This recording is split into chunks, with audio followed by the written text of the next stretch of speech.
Hi everyone, here we've got a KYOCERA Torque G03 and let me show you how to update apps on this device. So first of all, let's tap on apps and let's go to your Play Store and make sure that you're connected with a Wi-Fi or any other internet source. Let's tap on it now and let's pick this 3 bars icon in the left upper corner. Now let's tap on My Apps and Games.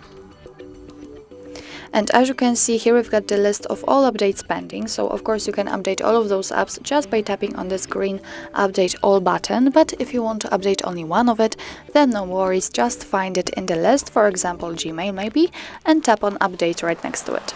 As you can see, it immediately disappears, but it appears at the very top of the list, and now it is downloading, and after that it will be successfully installed and updated. So actually that's all. This is how to update apps in your KYOCERA Torque G03. Thank you so much for watching. I hope that this video was helpful, and if it was, please hit the subscribe button and leave the thumbs up.